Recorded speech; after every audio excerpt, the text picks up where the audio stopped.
ಹಣಕ್ಕಿನ್ನ ಅಧಿಕಾರಕ್ಕೆ ಬೆಲೆ ಜಾಸ್ತಿ. ಯುವೈ ಸಿನಿಮಾ ನಿಮ್ಮ ಕರಿಯರ್ಗೆ ಎಷ್ಟು ಸ್ಪೆಷಲ್? ಉಪೇಂದ್ರ ಅವ್ರ ನಿರ್ದೇಶನ ಅನ್ನೋದಕ್ಕೆ ಇಟ್ ಈಸ್ ಪ್ರೈಸ್ಲೆಸ್.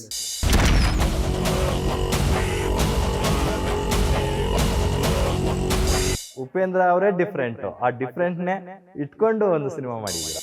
ಏನೇ ಮಾಡಿದ್ರು ಅವ್ರು ಡಿಫ್ರೆಂಟ್ ಆಗೇ ಮಾಡೋದು. ಈ ಡಿಫ್ರೆಂಟ್ಗಳಿಗೆ ಡಿಫ್ರೆಂಟ್ ಅವರು.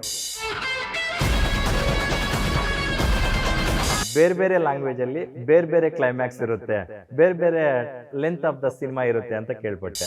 ಏನಂದ್ರೆ ಉಪೇಂದ್ರ ಅವ್ರ ಅಭಿಮಾನಿಗಳು ಅವರಷ್ಟೇ ಡಿಫ್ರೆಂಟ್.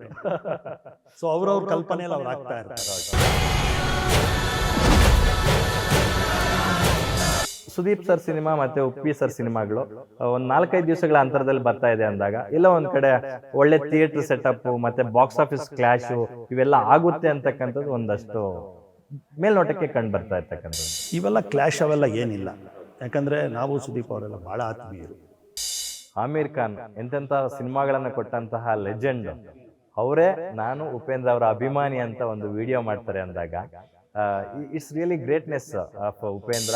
ಸೊ ಎಲ್ಲರಿಗೂ ಗೊತ್ತು ಅವ್ರು ನಿರ್ದೇಶನ ಮಾಡಿದ್ರೆ ಏನೊಂದು ಇಂಟೆನ್ಸಿಟಿ ಇರುತ್ತೆ ಅಂತ ಎಲ್ಲರಿಗೂ ಗೊತ್ತು.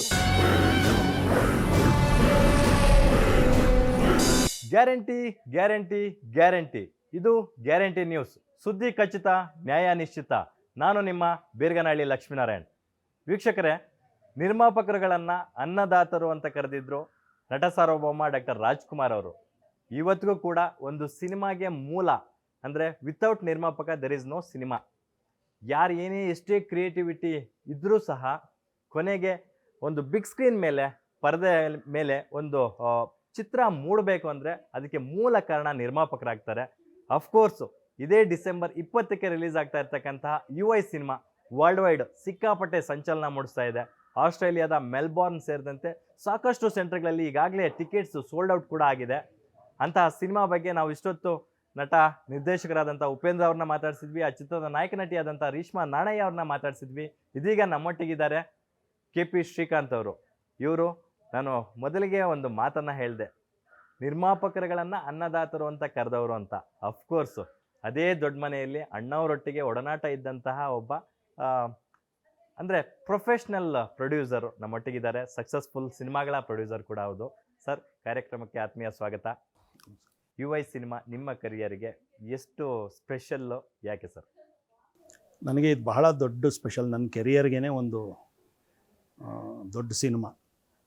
ಯಾಕಂದರೆ ನನಗೆ ಉಪೇಂದ್ರ ಅವ್ರದ್ದು 2 ಸಿನಿಮಾ ಮಾಡಿದ್ದೀವಿ ಆ್ಯಸ್ ಎ ಹೀರೋ ಆಗಿ. ಒಂದು ಉಪೇಂದ್ರ ಅವ್ರು ನಾನು ಓಮ್ ಆದಮೇಲೆ ಭಾಳ ಇಷ್ಟಪಟ್ಟಿದ್ದೆ, ಯಾಕಂದರೆ ನಮ್ಮ ಶಿವಣ್ಣ ಅವ್ರಿಗೆ ಅತ್ಯುತ್ತಮವಾದ ಅವ್ರ ಕೆರಿಯಲ್ಲೇ one of the best cinema ಕೊಟ್ಟಿರೋರು. ಸೊ ಆದ್ದರಿಂದ ಉಪೇಂದ್ರ ಅವ್ರ ಮೇಲೆ ಆ ಮಮತೆಯೂ ಇದೆ ನನಗೆ. ಬಟ್ ಈಗ ಉಪೇಂದ್ರ ಅವ್ರ ನಿರ್ದೇಶನ ಅನ್ನೋದಕ್ಕೆ ಇಟ್ ಈಸ್ ಪ್ರೈಸ್ಲೆಸ್. ನೀವೇ ನೋಡಿರ್ಬೋದು, ನನ್ನ ಒಂದು ಎಕ್ಸ್ಪೀರಿಯನ್ಸಲ್ಲಿ ಫಸ್ಟು 100 ಕೋಟಿ ಕ್ಲಬ್ಬಿಗೆ ಸೇರಿದ್ದು ಸೌತ್ ಇಂಡಿಯನ್ ಡೈರೆಕ್ಟ್ರು ಶಂಕರ್. ಈಗ ಪ್ರಶಾಂತ್ ನೀಲ್ ಅವರು 1000 ಕೋಟಿ ಕ್ಲಬ್ಬಿಗೆ ಸೇರಿಸಿದ್ರು. ಇವ್ರನ್ನ ಯಾರನ್ನೇ ಈ ರೇಂಜಲ್ಲಿ ಯಾರನ್ನೇ ಕೇಳಿದ್ರು ನಿಮ್ಮ ಮೆಚ್ಚಿನ ನಿರ್ದೇಶಕ ಯಾರು ಅಂದರೆ ಹೇಳೋದೇ ಉಪೇಂದ್ರ ಅಂತ. ಎಕ್ಸಾಕ್ಟ್ಲಿ. ಸೊ ಆ ಉಪೇಂದ್ರ ಅವರು ನಮ್ಮ ಬ್ಯಾನರ್ಗೆ ಡೈರೆಕ್ಷನ್ ಮಾಡ್ತಾ ಇರೋದೇ ಒಂದು ನಮ್ಮ ಭಾಗ್ಯ. ಸೊ ಈ ಥರ ಒಂದು ಮೊನ್ನೆ ಅಜನೀಶ್ ಅವ್ರು ಹೇಳ್ದಂಗೆ ಅವ್ರನ್ನ ನಾವು ಈ ಚಿತ್ರನ ಸೆಲೆಬ್ರೇಟ್ ಮಾಡಬೇಕು, ಉಪೇಂದ್ರ ಅವ್ರನ್ನ. ಎಕ್ಸಾಕ್ಟ್ಲಿ. ಯಾಕಂದರೆ ಅವರು ಬಣ್ಣ ಹಚ್ಚಿ ಸಿನಿಮಾ ಮಾಡೋದು ಈಸಿ, ಆದರೆ ಅವ್ರನ್ನ ಡೈರೆಕ್ಷನ್ ಮಾಡಿ ಅಂತಂದು ನಾವು ಪ್ರೆಷರ್ ಹಾಕಿದಾಗ ಅಥವಾ ಅವರೇ ಡೈರೆಕ್ಷನ್ ಮಾಡಬೇಕು ಅಂತ ಬಂದಾಗ ಒಂದು ದೊಡ್ಡ ಗ್ಯಾಪ್ ತಗೊತಾರೆ, ಒಂದೊಳ್ಳೆ ಕತೆ ಮಾಡ್ತಾರೆ. ಸಿಕ್ಕಾಪಟ್ಟೆ ಅವರಲ್ಲಿರ್ತಕ್ಕಂಥ ಒಂದು ಕ್ರಿಯೇಟಿವಿಟಿನ ಅದನ್ನು ಹೊರಗಚ್ಚುವಂಥ ಒಂದು ಪ್ರಯತ್ನವನ್ನು ಮಾಡ್ತಾರೆ. ಆ ನಿಟ್ಟಿನಲ್ಲಿ ಫ್ಯಾನ್ಸ್ ಕೂಡ ಪ್ರೆಷರ್ ಹಾಕಿದ್ರು, ನೀವು ಡೈರೆಕ್ಷನ್ ಮಾಡಲೇಬೇಕು ಅಂತ. ಆಗ ಬಂದಂಥ ಸಿನಿಮಾ, ಬರ್ತಾ ಇರ್ತಕ್ಕಂಥ ಸಿನಿಮಾ ಯುವೈ. ಖಂಡಿತವಾಗೂ. ಯಾಕಂದರೆ ಉಪೇಂದ್ರ ಅವ್ರದ್ದು ನಾನು ಮುಂಚೆನೇ ಹೇಳ್ದಂಗೆ ಎಂಟರ್ಟೈನ್ಮೆಂಟ್, ಬರೀ ಎಂಟರ್ಟೈನ್ಮೆಂಟ್ ನೋಡಲ್ಲ ಅವರು. ಆದರೂ ನೀವು ತುಂಬ ಡೀಪಾಗಿ ಒಳಗೋದ್ರೆ ಭಾಳ ಅರ್ಥಗರ್ಭಿತವಾಗಿರುತ್ತದು. ಸೊ ಆ ಡ್ಯುಯಲ್ ಎರಡೂ, ಒಂದು ಎಂಟರ್ಟೈನ್ಮೆಂಟ್ ವಿತ್ ಬಿಗ್ ಮೆಸೇಜ್ ಹೇಳಬೇಕಂದ್ರೆ ಕೆಲವೇ ನಿರ್ದೇಶಕರಿಗೆ ಸಾಧ್ಯ. ಅದರಲ್ಲಿ ಉಪೇಂದ್ರ ಪ್ರಥಮ ಸ್ಥಾನದಲ್ಲಿ ನಿಂತ್ಕೋತಾರೆ. ನೀವು ಕನ್ನಡ ಚಿತ್ರರಂಗದಲ್ಲಿ ಎಲ್ಲರಿಗೂ ತುಂಬ ಆಪ್ತರು, ಕ್ಲೋಸ್ ಇದ್ದೀರಾ. ಅದರಲ್ಲೂ ದೊಡ್ಡ ಮನೆ ಅಂದಾಗ ಸ್ವಲ್ಪ ಕ್ಲೋಸ್ನೆಸ್ ಜಾಸ್ತಿ, ಅದರಲ್ಲೂ ಶಿವಣ್ಣ ಅಂದಾಗ ಹ್ಯಾಟ್ರಿಕ್ ಹೀರೋ ಜೊತೆ ಇರ್ತೀರಾ. ನೀವು ಹೇಳ್ದಂಗೆ ಇದು ಉಪ್ಪಿ ಅವ್ರ ಜೊತೆ ನಿಮ್ಮ 3ನೇ ಕೊಲಾಬ್ರೇಷನ್ನು. ಇದು ಕೂಡ ಹ್ಯಾಟ್ರಿಕ್ ಹಿಟ್ ಆಗಲಿ ಅಂತ ನಾವು ಆಶಿಸ್ತೀವಿ ಸರ್. Thank you. ಹೇಳಿದಾರ ಇದನ್ನ ಯಾರಾದರೂ? ಯಾರು ಜೊತೆ ಇರ್ತೀರಾ ಹ್ಯಾಟ್ರಿಕ್ ಹಿಟ್ ಆಗಲಿ ಅಂತ? ಯಾರು ಹೇಳಿಲ್ಲ. ಓಕೆ. ಫಸ್ಟು ನೀವೇ ಹೇಳ್ತಾ ಇರೋದು. ಸೂಪರ್, ಆಗಲಿ, ಒಳ್ಳೆಯದಾಗಲಿ. ಗ್ಯಾರಂಟಿ ಆಗಲಿ. ಎಸ್, ಗ್ಯಾರಂಟಿಯಾಗಿ ಹ್ಯಾಟ್ರಿಕ್ ಹಿಟ್ ಆಗಲಿ. ಖಂಡಿತ. Yes sir. ಈಗ ಲಹರಿ ಸಂಸ್ಥೆ ಅಂದಾಗ ಅದಕ್ಕೆ ಅದರದೇ ಆದಂಥ ಒಂದು ದೊಡ್ಡ ಲೆಗಸಿ ಇದೆ. ನೀವು ಕೂಡ ಅಣ್ಣವರ ಕಾಲದಿಂದ ಇದ್ದಂಥವ್ರು, ನಿಮ್ಮದೇ ಒಂದು ಲೆಗಸಿ ಇದೆ. ಉಪ್ಪಿ ಸರ್ಗೂ ಕೂಡ ಈ ಒಂದು ಸ್ಪೆಷಲ್ ಕಾಂಬೋ ಒಟ್ಟುಗೂಡಿದ್ದು ಹೇಗೆ ಅಂತಕ್ಕಂಥದ್ದು. ಸೊ ಇದು ಉಪೇಂದ್ರ ಅವರು ಫಸ್ಟು ನನಗೆ ಕತೆ ಹೇಳಿಬಿಟ್ಟು ನೀವು ಮಾಡಿ ಇದು ಅಂದಾಗ, ಇದು ನಾನು ಕತೆ ಕೇಳಿದಾಗಲೇ ಇದು ಒಂಥರ ಪ್ಯಾನ್ ವರ್ಲ್ಡ್ ಕಂಟೆಂಟ್ ಇತ್ತು. ಸೊ ಆವಾಗ ನನಗೆ ಮನೋಹರ್ ಅವರು ಮುಂಚೆಯಿಂದ ಪರಿಚಯ ಇದ್ದರು. ಭಾಳ ಶಿಸ್ತಿನ ವ್ಯಕ್ತಿ, ನನಗೆ ತುಂಬ ಮೋಟಿವೇಶನ್ ಮಾಡಿದ್ದಾರೆ. ಓಕೆ. ಯಾಕಂದರೆ ನಾನು ಟಗರು ಎಲ್ಲ ಮಾಡಿದಾಗ ತುಂಬ ಮೋಟಿವೇಶನ್ ಮಾಡಿಸಿ ನನಗೆ ಮುಂದೆ ಇದ್ದು ಪ್ರತಿಯೊಂದು ಹಂತದಲ್ಲೂ ಸಪೋರ್ಟ್ ಮಾಡಿ ಸಿನಿಮಾ ಮಾಡಿಸಿದ್ರು. ನಾನು ಉಪೇಂದ್ರ ಅವ್ರಿಗೆ ಒಂದೇ ಮಾತು ಕೇಳಿದೆ, ಸರ್ ಇದನ್ನು ನಾವು ಕರ್ನಾಟಕ ಮಾತ್ರ ಬೇಡ, ಇದು ಪ್ಯಾನ್ ವರ್ಲ್ಡ್ ಸಿನಿಮಾ ಆಗುತ್ತೆ, ಕಂಟೆಂಟ್ ತುಂಬ ಚೆನ್ನಾಗಿದೆ, ನನಗೆ ಒಂದು ಸಂಸ್ಥೆ ಜೊತೆ ನೀವು ಒಪ್ಪಿದ್ರೆ ತರ್ತೀನಿ, ಕೊಲಾಬ್ರೇಷನ್ ಮಾಡ್ಕೊಂಡು ಮಾಡ್ತೀವಿ, ಭಾಳ ಅದ್ಭುತವಾಗಿ ಇದು ರೀಚ್ ಆಗುತ್ತೆ ಜನಗಳಿಗೆ ಅಂದಾಗ ಅವ್ರು ಓಕೆ ಅಂದರು. ಸೊ ಅವಾಗ ನಾನು ಮನೋಹರ್ ಸರ್ಗೆ ಅಪ್ರೋಚ್ ಮಾಡಿದೆ.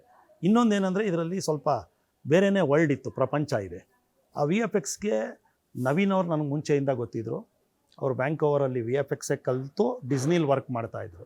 ಸೊ ಇವೆರಡು ಫ್ಯಾಕ್ಟ್ರಿಯಿಂದ ನಾನು ಲಹರಿ ಸಂಸ್ಥೆಗೆ ಅಪ್ರೋಚ್ ಮಾಡಿ ಮನೋಹರ್ ಅವ್ರನ್ನ ನಾನು ಈ ಪ್ರಾಜೆಕ್ಟು ಜೊತೆಗೆ ಮಾಡೋಣ ಸರ್, ಅದ್ಭುತವಾಗುತ್ತೆ. ಯಾಕಂದರೆ ಕರ್ನಾಟಕ ಬಿಟ್ಟು ಬೇರೆ ಜನಕ್ಕೆ ತಲುಪಿಸ್ಬೇಕಂದ್ರೆ ಮನೋಹರ್ ಸರ್ಗೆ ತುಂಬ ಫ್ರೆಂಡ್ಸ್ಗಳಿದ್ದಾರೆ. ಈಗ ಎಕ್ಸಾಂಪಲ್ ಅಲ್ಲು ಅರವಿಂದ್ ಅವ್ರು ಇರ್ಬೋದು, ಜಿ ಸ್ಟುಡಿಯೋಸ್ ಅವ್ರು ಇರ್ಬೋದು, AP ಇಂಟರ್ನ್ಯಾಷನಲ್ ಸಂಜಯ್ ಅವ್ರು ಇರ್ಬೋದು, ಅವರೆಲ್ಲ ಮನೋಹರ್ ಸರ್ ಫ್ರೆಂಡ್ಸು, ನನಗೆ ಗೊತ್ತಿತ್ತು ಅವ್ರ ಕಾಂಟ್ಯಾಕ್ಟ್ಸ್ ಎಲ್ಲ. ಸೊ ಇವಾಗ ಈ ಚಿತ್ರಕ್ಕೆ ಉಪೇಂದ್ರ ಅವ್ರು ಮಾಡಿರೋ ವಿಷನ್ಗೆ ನ್ಯಾಯ ದೊರಕಿಸ್ಬೇಕಂದ್ರೆ ನನಗೆ ಈ ಥರ ಒಂದು ಕೊಲಾಬ್ರೇಷನ್ ಬೇಕಿತ್ತು. ಸಾಮಾನ್ಯವಾಗಿ ಪ್ರತಿ ಪ್ರೊಡ್ಯೂಸರು ನನಗೇನೋ ಒಂದು ಡಿಫ್ರೆಂಟ್ ಕಂಟೆಂಟ್ ಇರಬೇಕಪ್ಪ, ನನ್ನ ಪ್ರಾಡಕ್ಟ್ ಜನಕ್ಕೆ ಕೊಡಬೇಕಂದ್ರೆ ಅಂತ ಯೋಚನೆ ಮಾಡ್ತಾರೆ. ಬಟ್ ನೀವು ಉಪೇಂದ್ರ ಅವರೇ ಡಿಫ್ರೆಂಟು, ಆ ಡಿಫ್ರೆಂಟ್ನೇ ಇಟ್ಕೊಂಡು ಒಂದು ಸಿನಿಮಾ ಮಾಡಿ. ಅದೇ ಹೇಳ್ತಾರೆ, ಡಿಫ್ರೆಂಟ್ಗೆ ಡಿಫ್ರೆಂಟ್ ಅವರು. ಇನ್ನು ಅವ್ರ ಹತ್ರ ಹೋಗ್ಬಿಟ್ಟು ಡಿಫ್ರೆಂಟ್ ಕೊಡಿ ಅಂತ ಕೇಳೋಕ್ಕೆ ಆಗಲ್ಲ. ಏನೇ ಮಾಡಿದ್ರು ಅವರು ಡಿಫ್ರೆಂಟಾಗೇ ಮಾಡೋದು. ಈ ಡಿಫ್ರೆಂಟ್ಗಳಿಗೆ ಡಿಫ್ರೆಂಟ್ ಅವರು. ಸರ್, ಸಿನಿಮಾ ಬಜೆಟ್ ವೈಸ್ನ ನಾವು ಕೇಳೋಕ್ಕಾಗಲ್ಲ ಒಬ್ಬ ನಿರ್ಮಾಪಕರಿಗೆ. ಕತೆ ಏನು ಡಿಮ್ಯಾಂಡ್ ಮಾಡುತ್ತೋ ಅಷ್ಟು ಹಾಕಿರ್ತೀರ ನೀವು. ಇನ್ನು ಪ್ರಮೋಷನ್ಸು ಮತ್ತು ರಿಲೀಸು, ಡಿಸ್ಟ್ರಿಬ್ಯೂಷನ್ನು, ಅದ್ರ ಬಗ್ಗೆ ಒಂಚೂರು ಹೇಳೋದಂದ್ರೆ. ಡಿಸ್ಟ್ರಿಬ್ಯೂಷನ್ನು ಎಲ್ಲ ಕಡೆಗೆ ಅಲ್ಲು ಅರವಿಂದ್ ಅವರು ತೆಲುಗು ಮಾಡ್ತಾರೆ ಗೀತಾ ಆರ್ಟ್ಸಿಂದ. AP ಇಂಟರ್ನ್ಯಾಷನಲ್ ಅಂತ ಸಂಜಯ್ ಅವರು brand distributor. Tamil Nadu, Kerala overseas ಮಾಡ್ತಾಯಿದ್ದಾರೆ. ಹಿಂದಿ ಜಿ ಸ್ಟುಡಿಯೋಸ್ ಮಾಡ್ತಾಯಿದ್ದಾರೆ. ಇಲ್ಲಿ KVN ಅವ್ರು ಮಾಡ್ತಾಯಿದ್ದಾರೆ. ಸೊ ಎಲ್ಲ ಬಹಳ ದೊಡ್ಡ ಸಂಸ್ಥೆಗಳು ಇದಕ್ಕೆ ಕೈ ಜೋಡಿಸಿದೆ ರಿಲೀಸ್ ಮಾಡೋದ್ರಲ್ಲಿ. ಎಲ್ಲರಿಗೂ ತಲುಪಿಸ್ಬೇಕು ಅನ್ನೋದು ನಮ್ಮದು ಆಸೆ. ಅವ್ರ ಮುಖಾಂತರ ಅದನ್ನು ಅಚ್ಚುಕಟ್ಟಾಗಿ ಮಾಡ್ತಾಯಿದ್ದಾರೆ. ಮತ್ತು ಈ ಮುಖಾಂತರ ನಿಮಗೆ ಇನ್ನೊಂದು, ನಮ್ಮ ಹೊರನಾಡ ಕನ್ನಡಿಗರಿಗೆ ನಾನು ಕೆಲವರ ಹೆಸರು ಮೆನ್ಷನ್ ಮಾಡಲೇಬೇಕು. ಯಾಕಂದರೆ ಅವರು ಅಲ್ಲಿನ ವರ್ಕ್ಲೋಡ್ ಮಧ್ಯಾಹ್ನನೂ ಕನ್ನಡ ಉಳ್ಕೋಬೇಕು, ನಮ್ಮದು ಪ್ರೈಡ್ ಅಂತ ಸುಜಿತ್ ಮತ್ತು ಮನು ಅಂತ USA, ಕೆನಡಾದಲ್ಲಿ ಕಿರಣ್ ಅಂತ, ನಮ್ಮ ದೀಪಕ್ ದುಬೈಯಲ್ಲಿ, ಸುಕೇಶು, ಆಮೇಲೆ ನಮ್ಮ ಮಸ್ಕಟ್ಟಲ್ಲಿ ಪ್ರಸಾದ್ ಅವರು, ಸುಬ್ರಹ್ಮಣ್ಯ ಅವರು, ಈ ಥರ ತುಂಬ ಜನ ಆಸ್ಟ್ರೇಲಿಯಾದಲ್ಲಿರ್ಬೋದು. ಈಗ ನೋಡಿ, ಆಸ್ಟ್ರೇಲಿಯಾದಲ್ಲಿ ಮೆಲ್ಬೋರ್ನಲ್ಲಿ ನೀವೇ ಹೇಳ್ದಂಗೆ ಆಲ್ರೆಡಿ 2 ಶೋ ಫುಲ್ಲಾಗಿದೆ ಅಂದರೆ ನಮ್ಮ ಕಮ್ಯುನಿಟಿ, ಕನ್ನಡ ಕಮ್ಯುನಿಟಿ ಏನಿದಾರೋ ಆಡಿಯನ್ಸು ಅವರೇ ಕಾರಣ. ಸೊ ಇಷ್ಟು ಜನ ಅವರು ಕೆಲಸ ಬಿಟ್ಟು ನಮ್ಮ ಕನ್ನಡತನ ಉಳಿಬೇಕು, ನಮ್ಮ ಚಿತ್ರಗಳು ಬೇರೆ ಪರಭಾಷೆ ಥರ ಜನಕ್ಕೆ ತಲುಪಬೇಕು ಅನ್ನೋ ಒಂದು ನಿಟ್ಟಿನಲ್ಲಿ ಇವರು ಎಲ್ಲ ಸಹಾಯನೂ UI ಚಿತ್ರಕ್ಕೆ ಇದೆ. ಈಗ ಆಲ್ರೆಡಿ ಅವರು ಸೆಲೆಬ್ರೇಟ್ ಮಾಡೋಕ್ಕೆ ಸ್ಟಾರ್ಟ್ ಮಾಡಿದ್ದಾರೆ ಉಪೇಂದ್ರ ಅವ್ರನ್ನ. Super sir. ರೀಸೆಂಟಾಗಿ ಸಿನಿಮಾಗೆ ಸೆನ್ಸಾರ್ ಕೂಡ ಆಯಿತು. UIಗೆ UA ಸರ್ಟಿಫಿಕೇಟ್ ಸಿಕ್ಕಿರ್ತಕ್ಕಂಥ. ಹೌದು. ಒಂದು ಖುಷಿಯಾದ ವಿಚಾರ ಏನಂದರೆ, ಉಪೇಂದ್ರ ಅವ್ರು ಏನು ಹೇಳಕ್ಕೆ ಹೊರಟಿದ್ದಾರೆ ಅಂತ ಅವ್ರಿಗೂ ಅರ್ಥ ಆಗಿ ಒಂದು ಕಟ್ ಕೊಟ್ಟಿಲ್ಲ. ಸೂಪರ್. ಅದು ಒಂದು ಬಹಳ no cuts, no mute, no cuts. Super. ಬಹಳ ಒಂದು ಅದು ನಮ್ಗೆ ಅದರಲ್ಲೇ ಗೊತ್ತಾಗ್ಬಿಡುತ್ತೆ. ಸೊ ಅವರು ಎಷ್ಟು ಖುಷಿ ಪಟ್ಟಿದ್ದಾರೆ ಅಂತ. ಯಾವುದೇ ಕಟ್ಸ್ ಕೊಟ್ಟಿಲ್ಲ. ಸಿನಿಮಾದ duration, length of the cinema ಎಷ್ಟು? 2 ಅವರ್ 12 ನಿಮಿಷ. 2 hours 12 minutes. ಹೌದು. ನಾನು ಈ ಮಾತು ಏನಕ್ಕೆ ಕೇಳ್ತಾ ಇದ್ದೀನಿ ಅಂದರೆ, ಇತ್ತೀಚೆಗೆ ಏನು ಮಾಡ್ತಾರೆ ಅಂತಂದರೆ, 4-5 ವರ್ಷಗಳಿಗೆ ಒಂದೊಂದು ಸಿನಿಮಾ ಮಾಡ್ತಾರೆ ಕೆಲವರು. I don't want to name them. ಅವ್ರು ಏನು ಮಾಡ್ತಾರೆ, ನಾವು ಮಾಡೋದೇ 4-5 ವರ್ಷಕ್ಕೆ ಒಂದು ಸಿನಿಮಾ ಅಂತ ಹೇಳ್ಬಿಟ್ಟು ಅಷ್ಟು ವರ್ಷಗಳ ಫ್ರಸ್ಟ್ರೇಷನ್ನ ಸಿಕ್ಕಾಪಟ್ಟೆ ಲೆಂತ್ ಸುತ್ತಬಿಟ್ಟು 3 hour, 3.5 hour, 4 hour ಥಿಯೇಟ್ರಲ್ಲಿ ಕೂರಿಸ್ಬಿಡ್ತಾರೆ. ನಮಗೆ ಕೂತು ಸಾಕಾಗೋಗ್ಬಿಡುತ್ತೆ. ಅರ್ಧ ದಿನ ಫುಲ್ ಕೂತ್ಕೊಂಡು ಸಿನಿಮಾ ನೋಡಬೇಕು. ಅದಕ್ಕೋಸ್ಕರ ಆ ಪ್ರಶ್ನೆ. ಇದು ನಿಮಗೆ ರಾಕೆಟ್ ಸ್ಪೀಡಲ್ಲಿ ಹೋಗುತ್ತೆ, ತೊಂದರೆನೇ ಇಲ್ಲ. ಉಪೇಂದ್ರ ಅವ್ರು ಯಾವುದೇ ರೀತಿ ವೇಸ್ಟ್ ಮಾಡಲ್ಲ. ಅದೊಂದು ಬೇರೆ ನಿರ್ದೇಶಕರಿಗೂ ಉಪೇಂದ್ರ ಅವ್ರಿಗೆ ಏನು ಡಿಫ್ರೆನ್ಸ್ ಅಂದರೆ, ಅವ್ರು ವೇಸ್ಟ್ ಮಾಡಲ್ಲ. ಅವ್ರಿಗೆ ಎವ್ರಿ 5 ಆ ಒಂದು ಇದು ಗೊತ್ತು, ಇಂಟೆನ್ಸ್ ಏನಂತ. ಸರ್, ನಾನು ರೀಸೆಂಟಾಗಿ ಒಂದು ಟ್ವೀಟ್ ಚೆಕ್ ಮಾಡ್ತಿದ್ದಾಗ ನನಗೊಂದು ರ್ಯಾಂಡಮ್ ಆಗಿ ಒಂದು ಪೋಸ್ಟ್ ನೋಡಿದೆ. ನಾನು ಯಾರೋ ಹೇಳಿದರು, ಬೇರೆ ಬೇರೆ ಲ್ಯಾಂಗ್ವೇಜಲ್ಲಿ ಬೇರೆ ಬೇರೆ ಕ್ಲೈಮ್ಯಾಕ್ಸ್ ಇರುತ್ತೆ, ಬೇರೆ ಬೇರೆ ಲೆಂತ್ ಆಫ್ ದ ಸಿನಿಮಾ ಇರುತ್ತೆ ಅಂತ ಕೇಳ್ಪಟ್ಟೆ. ಹೌ ಕ್ಯಾನ್ ಇಟ್ ಪಾಸಿಬಲ್ ಅಂತ ಅನ್ನಿಸ್ತು. ಸೊ ಪ್ರೊಡ್ಯೂಸರ್ ಆಗಿ ನೀವೇ ಅದಕ್ಕೊಂದು ಕ್ಲಾರಿಫಿಕೇಶನ್ ಕೊಡ್ಬೋದಾ? ಏನಂದರೆ ಉಪೇಂದ್ರ ಅವರ ಅಭಿಮಾನಿಗಳು ಅವರಷ್ಟೇ ಡಿಫ್ರೆಂಟು. ಸೊ ಅವ್ರವ್ರ ಕಲ್ಪನೆಯಲ್ಲಿ ಅವ್ರು ಆಗ್ತಾ ಇರ್ತಾರೆ. ಓಕೆ. ಸೊ ಇದನ್ನೆಲ್ಲ ಕ್ಲಾರಿಫೈ ಮಾಡಬೇಕಾಗಿರೋರು ಡೈರೆಕ್ಟ್ರೆ. ಓಕೆ. ಸೊ ಆ ಥರ ಇರಲ್ಲ ಅಂತಕ್ಕಂಥ ನಾವು 100% ಇರಲ್ಲ. Yes sir. ಶಿವಣ್ಣ ಅವರು ಸಿನಿಮಾ ಬಗ್ಗೆ ಏನು ಹೇಳಿದ್ರು? ಯಾಕಂದರೆ ಯಾವಾಗಲೂ ನಿಮಗೆ ನಿಮ್ಮ ಹಿತೈಷಿಯನ್ನು ನಿಮಗೆ ಒಳ್ಳೇದಾಗಲಿ ಅಂತ ಬಯಸುವಂಥ ಅವರು ಶಿವಣ್ಣ ಅವರು. ಖಂಡಿತ ನನಗೆ ಒಬ್ಬ ಸ್ವಂತ ಅಣ್ಣ ಇದ್ರೂ ಈ ಥರ ಕೇರ್ ತೊಗೋತಾ ಇರಲಿಲ್ಲ ಅನಿಸುತ್ತೆ. ಯಾಕಂದರೆ UI ಸೆಟ್ಗೆ ಅವ್ರಿಗೆ ಉಪೇಂದ್ರ ಅವ್ರ ಕಂಡ್ರೆ ತುಂಬ ಇಷ್ಟ. ಅವ್ರಿಗೂ ಮೆಚ್ಚಿನ ನಿರ್ದೇಶಕ ಯಾರು ಅಂದರೆ ಉಪೇಂದ್ರ ಅವ್ರು ಅಂತಲೇ ಅನ್ನೋದು. 4-5 ಸತಿ ಬಂದು ಏನು ನಡೀತಾ ಇದೆ ಅಂತ ನೋಡಿ, ನಮ್ಮದು ಪ್ರತಿಯೊಂದು ಹಂತದಲ್ಲೂ ಸಾಂಗ್ ರಿಲೀಸ್ ಮಾಡಿದಾಗಲೂ ಬಂದು, ಈಗ ನಾಳಿದ್ದು ಪ್ರೀ ರಿಲೀಸ್ ಇವೆಂಟ್ ಅದಕ್ಕೂ ಬರ್ತಾ ಇದ್ದಾರೆ. ಮಂಡೇ ಪ್ರೀ ರಿಲೀಸ್ ಇವೆಂಟು ಅದಕ್ಕೂ ಬರ್ತಾ ಇದ್ದಾರೆ. ಲವ್ಲಿ. ಸೊ ನಿಮ್ಮ ಪ್ರೀ ರಿಲೀಸ್ ಇವೆಂಟ್ ಮುಗಿಸ್ಕೊಂಡು ಅವ್ರು ಫಾರಿನ್ಗೆ ಹೋಗ್ತಾರೆ? ಹೌದು. ಸೂಪರ್. ನೋಡಿ, ಅವ್ರಿಗೆ ಉಪೇಂದ್ರ ಅವ್ರ ಬಗ್ಗೆ ನಮ್ಮ ಬಗ್ಗೆ ಎಷ್ಟು ಪ್ರೀತಿ ಅಂತ ಇದರಲ್ಲೇ ಗೊತ್ತಾಗುತ್ತೆ. 18th ಅವ್ರು ಹೋಗ್ತಾ ಇದ್ರೂ 16th ಇದಕ್ಕೆ ಅಟೆಂಡ್ ಮಾಡಿಬಿಟ್ಟು ಹೋಗ್ತಾ ಇದ್ದಾರೆ. ಸರ್, ಇದು ಕ್ಲೀಶೆ ಅನಿಸ್ಬೋದು, ನಿಮಗೆ ಬೇಸರನೂ ತರಿಸ್ಬೋದು. ಆದರೆ ನನ್ನ ಆಡಿಯನ್ಸ್ ಪಾಯಿಂಟ್ ಆಫ್ ವ್ಯೂ ಅಲ್ಲಿ ನಾನು ಕೇಳ್ತಾ ಇದ್ದೀನಿ, ಒಬ್ಬ ಪತ್ರಕರ್ತ ಅನ್ನೋದಕ್ಕಿಂತ ಹೆಚ್ಚಾಗಿ. ಸುದೀಪ್ ಸರ್ ಸಿನಿಮಾ ಮತ್ತು ಉಪ್ಪಿ ಸರ್ ಸಿನಿಮಾಗಳು ಒಂದು 4-5 ದಿವಸಗಳ ಅಂತರದಲ್ಲಿ ಬರ್ತಾ ಇದೆ ಅಂದಾಗ, ಎಲ್ಲ ಒಂದು ಕಡೆ ಒಳ್ಳೆ ಥಿಯೇಟ್ರ್ ಸೆಟಪ್ಪು ಮತ್ತು ಬಾಕ್ಸ್ ಆಫೀಸ್ ಕ್ಲ್ಯಾಶು ಇವೆಲ್ಲ ಆಗುತ್ತೆ ಅಂತಕ್ಕಂಥದ್ದು ಒಂದಷ್ಟು ಮೇಲ್ನೋಟಕ್ಕೆ ಕಂಡು ಬರ್ತಾ ಇರ್ತಕ್ಕಂಥದ್ದು. ಇವೆಲ್ಲ ಕ್ಲ್ಯಾಶ್ ಅವೆಲ್ಲ ಏನಿಲ್ಲ. ಯಾಕಂದರೆ ನಾವು ಸುದೀಪ್ ಅವರೆಲ್ಲ ಭಾಳ ಆತ್ಮೀಯರು. ಈಗ ಅವ್ರು ಹೇಳಿದ್ದಾರೆ ಅದು ನಿರ್ಮಾಪಕನಿಗೆ ಬಿಟ್ಟಿದ್ದು ಅಂತ. ಮತ್ತು ಹಬ್ಬಗಳು ಬರ್ತಾ ಇದೆ. ಸೊ ಡಿಸೆಂಬರು ಮತ್ತು ಜನವರಿ ಎಲ್ಲ ಕಂಟಿನ್ಯೂಸ್ ರಜಾ ಇದೆ. ಅದಕ್ಕೆ ಅಡ್ವಾಂಟೇಜ್ ತೊಗೋಬೇಕು ಅಂತ ಆ ನಿರ್ಮಾಪಕರು ಡಿಸೈಡ್ ಮಾಡಿದ್ದಾರೆ. ಸೊ ಅದನ್ನು ನಾವು ಯಾವುದೇ ರೀತಿ ಏನೋ ಕ್ಲ್ಯಾಶ್ ಆಗದೆ ಇರೋ ಥರ ನಾವು ಬಿಹೇವ್ ಮಾಡಿಕೊಂಡು ನಾವು ಇದನ್ನು ಮುಂದುವರಿ. ಇನ್ಫ್ಯಾಕ್ಟ್ ಸುದೀಪ್ ಸರ್ ಕೂಡ ನಿಮಗೆ ಆಪ್ತರು. ಅವರು ರೀಸೆಂಟಾಗಿ ಮ್ಯಾಕ್ಸ್ ಪ್ರೆಸ್ ಕಾನ್ಫರೆನ್ಸಲ್ಲಿ ಒಂದು ಬ್ಯೂಟಿಫುಲ್ ಮಾತು ಹೇಳಿದ್ರು. ಒಂದು ವಾರ ಬಿಫೋರ್ ನಮ್ಮ ಗುರುಗಳ ಸಿನಿಮಾ ಬರ್ತಾ ಇದೆ, ಅದಾದಮೇಲೆ ಅವ್ರ ಶಿಷ್ಯನ ಸಿನಿಮಾ, ನನ್ನ ಸಿನಿಮಾ ಬರ್ತಾ ಇದೆ ಅಷ್ಟೇ ಹೇಳಿದ್ರು. ಅದೇ. Yes sir. ಕನ್ನಡ ಆಡಿಯನ್ಸ್ಗೆ ಬೇರೆ ಏನು ಹೇಳಕ್ಕೆ ಬಯಸ್ತೀರಾ ಸರ್ ನಮ್ಮ ಗ್ಯಾರಂಟಿ ನ್ಯೂಸ್ ಥ್ರೂ? ಖಂಡಿತವಾಗೂ ಎಲ್ಲ ಕನ್ನಡ ಕಲಾಭಿಮಾನಿಗಳು ಈ ಚಿತ್ರ ನೋಡಿ ಉಪೇಂದ್ರ ಅವ್ರ ನಿರ್ದೇಶನನ ಸೆಲೆಬ್ರೇಟ್ ಮಾಡಿ ಅಂತ ಕೇಳ್ಕೊಬೋದು. ಯಾಕಂದರೆ ಒಂಥರ ಕೊಯ್ನೂರು ವಜ್ರದ ಥರ ನಮ್ಮ ಕರ್ನಾಟಕಕ್ಕೆ ಸಿಕ್ಕಿರೋ ನಿರ್ದೇಶಕರಲ್ಲಿ ನಾನು ಫಸ್ಟೇ ಹೇಳಿದೆ, ಶಂಕರ್ ಅವರಿಂದ ಹಿಡಿದು ರಾಜಮೌಳಿ ಅವರಿಂದ ಹಿಡಿದು ಪ್ರಶಾಂತ್ ನೀಲ್ವರೆಗೂ ಮೆಚ್ಚಿನ ನಿರ್ದೇಶಕ ಯಾರು ಅಂದರೆ ಉಪೇಂದ್ರ ಅಂತಾರೆ. ಸೊ ನೀವು ಎಲ್ಲ ನೋಡಿ, ಭಾಳ ಅದ್ಭುತವಾದ ಎಂಟರ್ಟೈನ್ಮೆಂಟ್ ಮತ್ತು ಮೆಸೇಜ್ ಇದೆ. ಮಿಸ್ ಮಾಡ್ಕೋಬೇಡಿ, ಉಪೇಂದ್ರ ಅವ್ರನ್ನ ಸೆಲೆಬ್ರೇಟ್ ಮಾಡಿ. ಸೂಪರ್. ನಾನು ಇಂಪಾರ್ಟೆಂಟ್ ಮರ್ತೋಗ್ಬಿಟ್ಟಿದ್ದೆ.